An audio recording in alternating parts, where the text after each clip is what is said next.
Hello दोस्तों, स्वागत है आपका चाणक्य आर्ट्स क्लास में।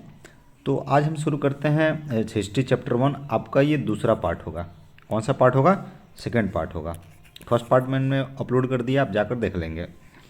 चैप्टर का नाम है हड़प्पा सभ्यता, जिसे ईंटें मन की तथा अस्थियाँ भी बोलते हैं। हिस्ट्री चैप्टर 1 क्लास 12 का है। चलिए आगे बढ़ते हैं। अगर जिनको ऑफलाइन क्लास ज्वाइन करना है वो इस दिए गए नंबर पे क्या कर सकते हैं, कांटेक्ट कर सकते हैं। ठीक है, चलिए नंबर देख सकते हैं आप।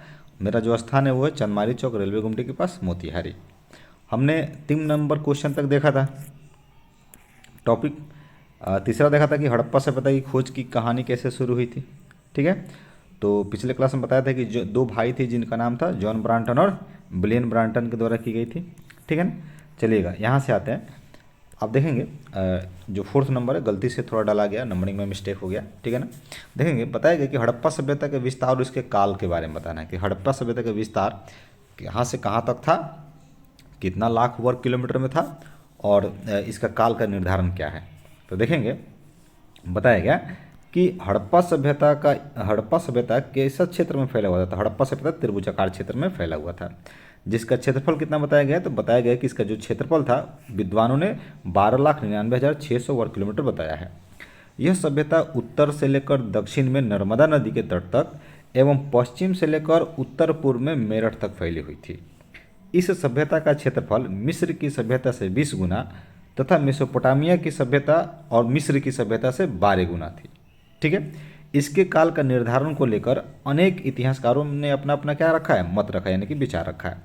जैसे में सर जॉन मार्शल के द्वारा इसका काल का निर्धारण 3250 से 2700 ईस्वी बताया गया है, ईसा पूर्व तक बताया गया है। उसी प्रकार माधव स्वरूप वंश द्वारा इसका काल कितना बताया गया है, 2700 ईसा पूर्व से 2500 ईसा पूर्व तक बताया गया। ठीक है, फिर से एक बार देखेंगे। बताया गया कि हड़प्पा सभ्यता का विस्तार और इसका काल के बारे में बताइए। तो बताया गया है कि हड़प्पा सभ्यता इसकी जो आकृति थी वो त्रिभुजाकार थी, त्रिभुजाकार क्षेत्रफल में फैली हुई थी, जिसका क्षेत्रफल कितना बताया गया। तो विद्वानों ने इसका क्षेत्रफल 12,99,600 वर्ग किलोमीटर बताया है। यह सभ्यता उत्तर से लेकर दक्षिण में नर्मदा नदी के तट तक एवं पश्चिम से लेकर उत्तर पूर्व में मेरठ तक फैली हुई थी। इस सभ्यता का जो क्षेत्रफल है मिस्र की सभ्यता से 20 गुना और मिस्र तथा मेसोपोटामिया की सभ्यता से 12 गुना, यहाँ पे थोड़ा मिस्टेक है, सुधार लेंगे। ठीक है, 12 गुना अधिक थी। इसके काल का निर्धारण को लेकर अनेक इतिहासकारों ने अपना अपना मत प्रस्तुत किया है। जैसे में सर जॉन मार्शल द्वारा बताया जाता है कि हड़प्पा की जो काल थी वो 3250 से 2700 ईसा पूर्व तक। उसी प्रकार माधव स्वरूप वंश द्वारा इस काल को बताया गया 2700 ईसा पूर्व से 2500 ईसा पूर्व तक। ठीक है, तो हड़प्पा सभ्यता के विस्तार के बारे में समझ गए। तो हड़प्पा सभ्यता का जो विस्तार था वो 12,99,600 वर्ग किलोमीटर में था। अलग अलग इतिहासकारों ने इसके अलग अलग डेट को निर्धारण किया है। ठीक है, चलिए आगे बढ़ते हैं। नेक्स्ट है कार्बन 14 विधि क्या है। ठीक है ना, देखेंगे ये क्वेश्चन को बार बार पूछा जाता है एक से। ठीक है, ध्यान से देखेंगे। कार्बन 14 विधि, ठीक है, कौन सा कार्बन 14 विधि। तो बताया जाता है कि किसी भी जीवित प्राणी में जो जिंदा होगा, जैसे पेड़ हो, पौधा हो, इंसान हो, जानवर हो, उसमें कार्बन 12, कौन सा, कार्बन 12 और कार्बन 14 दोनों क्या रहता है, इक्वल अमाउंट में, यानी कि एक बराबर मात्रा में रहता है। लेकिन जब कोई सामान या जब कोई जीव मर जाता है तो कार्बन 12 ज्यों का त्यों रह जाता है, लेकिन कार्बन 14 क्या होने लगता है, धीरे धीरे घटने लगता है। और जितना घटेगा उसका जो उम्र होगी, जो उसकी आयु होगी, उतनी कम होती जाएगी। इस प्रकार उसकी क्या लगा दी जाती है, डेट की पता लगा चल जाती है। ठीक है, तो वहीं बताया गया यहाँ पर कि तिथि निर्धारण की वैज्ञानिक विधि को कार्बन 14 विधि कहा जाता है। तिथि निर्धारण की वैज्ञानिक विधि को कार्बन 14 विधि कहा जाता है। इस विधि के अनुसार किसी भी जीवित वस्तु में कार्बन 12 एवं कार्बन 14 समान मात्रा यानी कि बराबर मात्रा में पाया जाता है और मरने के बाद कार्बन 12 बना रहता है, यानी कि स्थिर रहता है, जबकि कार्बन 14 की मात्रा क्या होने लगती है, समाप्त होने लगती है। इस प्रकार उस वस्तु के काल की क्या की जाती है, गणना की जाती है। क्या की जाती है, गणना की जाती है। फिर बताया जाता है कि जिस पदार्थ में कार्बन 14 की मात्रा जितनी कम होती है वह उतना ही क्या माना जाता है, पुराना माना जाता है। कोई दिक्कत? फिर से एक बार समझेंगे। कार्बन 14 विधि के बारे में बताइए। तो बताइएगा कि तिथि निर्धारण की वैज्ञानिक विधि को ही क्या बोलते हैं, कार्बन 14 विधि बोलते हैं। इसी विधि के अनुसार किसी भी जीवित वस्तु में कार्बन 12 एवं कार्बन 14 क्या होता है, समान मात्रा में पाया जाता है, और मरने के बाद कार्बन 12 स्थिर रह जाता है, जबकि कार्बन 14 क्या होने लगता है, समाप्त होने लगती है। इस प्रकार वस्तु के काल की क्या की जाती है, गणना की जाती है। जिस पदार्थ में कार्बन 14 की मात्रा जितनी कम होगी वह उतना ही क्या माना जाएगा, पुराना माना जाएगा। कोई दिक्कत? चलिए आगे बढ़ते हैं। Concept clear? देखेंगे। नेक्स्ट है कि हड़प्पा सभ्यता से जो वस्तुएं प्राप्त हुई है उसके बारे में बताना कि हड़प्पा सभ्यता से कौन कौन वस्तुएं प्राप्त हुई हैं। ठीक है, तो बताया जाता है कि हड़प्पा सभ्यता के कुछ प्रमुख शहरों में से निम्नलिखित सामान प्राप्त हुआ है। जैसे में क्या क्या प्राप्त हुआ, तो सबसे पहले आता है कि मोहनजोदड़ो से क्या प्राप्त हुआ है। तो बताइएगा कि मोहनजोदड़ो, जिसका शाब्दिक अर्थ क्या होता है, मृतकों का टीला। ठीक है ना, क्या होता है, मृतकों का टीला। मोहनजोदड़ो का शाब्दिक अर्थ है मृतकों का टीला। मृतकों का टीला इसलिए कि यहाँ पे बहुत सारे कंकाल मिला है, पहाड़ नुमा, इसीलिए क्या बोला गया, मृतकों का टीला। मोहनजोदड़ो से जो वस्तुएं प्राप्त हुई हैं उसमें क्या क्या शामिल है, तो उसमें है मोहर है, मोम के सांचे हैं, कांस्य की नर्तकी है, सूती के कपड़े हैं, यानी इसके अवशेष मिले हैं, और क्या मिले, तो गाड़ी के पहिए के मिले हैं या अवशेष से मिले होंगे। गाड़ी के पहिया मिला है, यानी सीधा बोल सकते हैं। इसके अलावा मेसोपोटामिया की मोहर मिला है, तराजू मिला है, पशुपति की जो पशुपति थे उनकी मुद्रा मिली है। इस प्रकार सारी सामान कहाँ से मिला है, मोहनजोदड़ो से मिला है। फिर से एक बार देखेंगे, मोहनजोदड़ो जिसका अर्थ क्या होता है, मृतकों का टीला होता है। क्या होता है, मृतकों का टीला।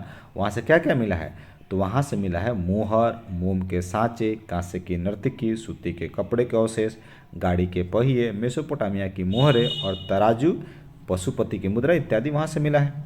कहाँ से मिला है, तो मोहनजोदड़ो से। अब आते हैं हड़प्पा पे। हड़प्पा से क्या मिला है, तो बताइएगा कि यहाँ से स्त्री की मूर्ति मिली है जिसके गर्भ से पौधा निकला हुआ दिखाया गया है, यानी उसके पेट से पौधा निकला हुआ दिखाया गया है। ठीक है ना।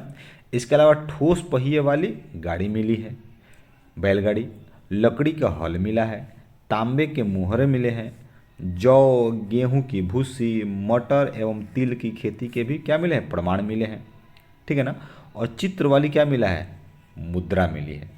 ये सारी वस्तुएं कहाँ से मिली है, हड़प्पा से मिली है। फिर से एक बार समझेंगे, यहाँ से स्त्री की मूर्ति मिली है जिसके गर्भ से पौधा निकला हुआ दिखाया गया है।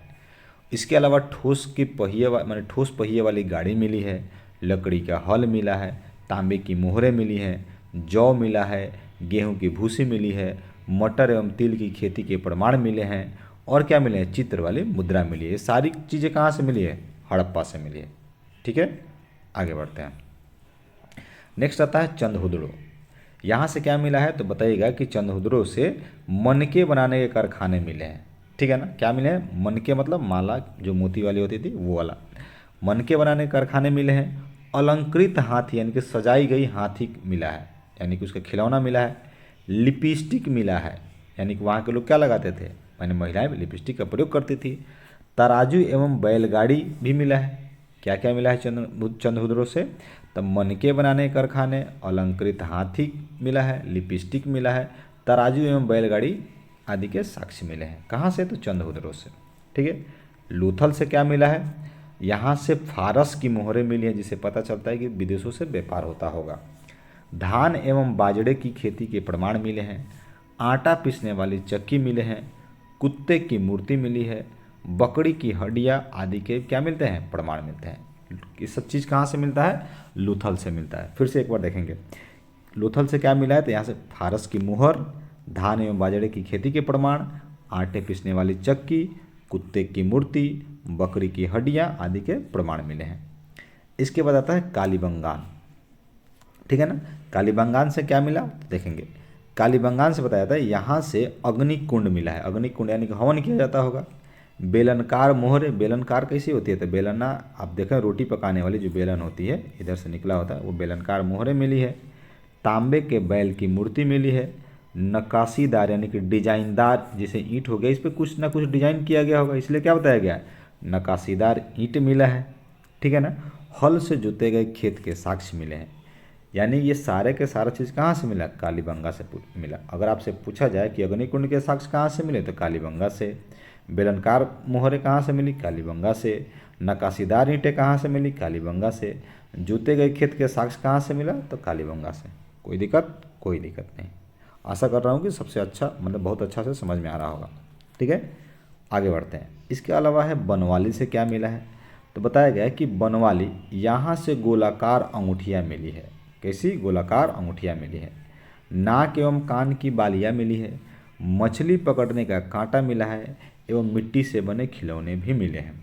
ये सब कहाँ से मिला है, बनवाली से मिला है। अंगूठी कहाँ से मिला, बनवाली से मिला। नाक एवं कान की बालियाँ कहाँ से मिली, बनवाली से मिली। मछली पकड़ने का कांटा कहाँ से मिला, बनवाली से मिली। मिट्टी के बने खिलौने कहाँ से मिले, बनवाली से मिली। कोई दिक्कत, कोई दिक्कत नहीं। आशा करता हूँ बहुत अच्छा से समझ में आ रहा होगा।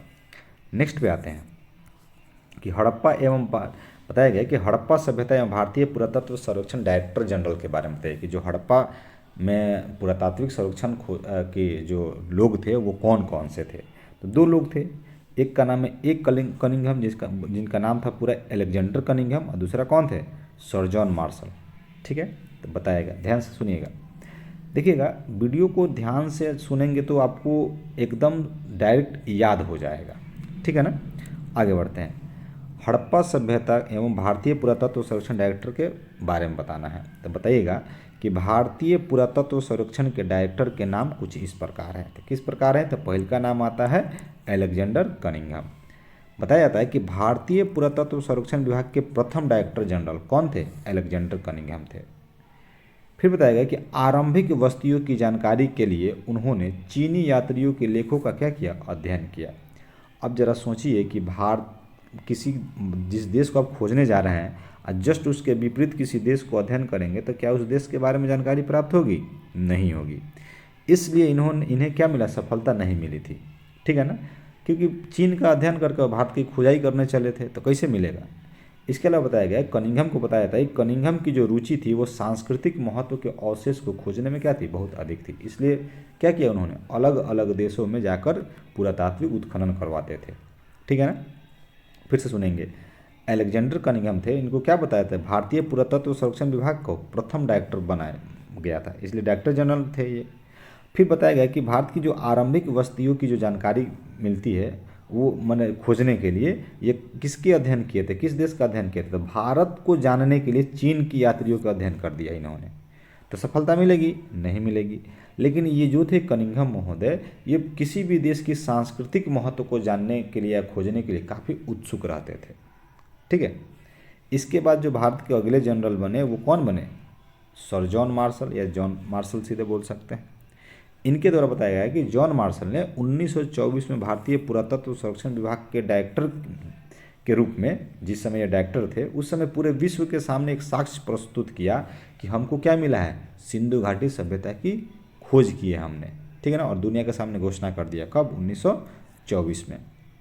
फिर बताया है कि भारत में कार्य करने वाले वे पहले पेशेवर पुरातात्विक थे जिन्होंने इससे पहले कहाँ कहाँ की खोज की थी, यूनान की, क्रीट में, इन सभी जगहों की खोज की थी। ठीक है, कोई दिक्कत, कोई दिक्कत नहीं। एक बार और फिर से समझा देते हैं।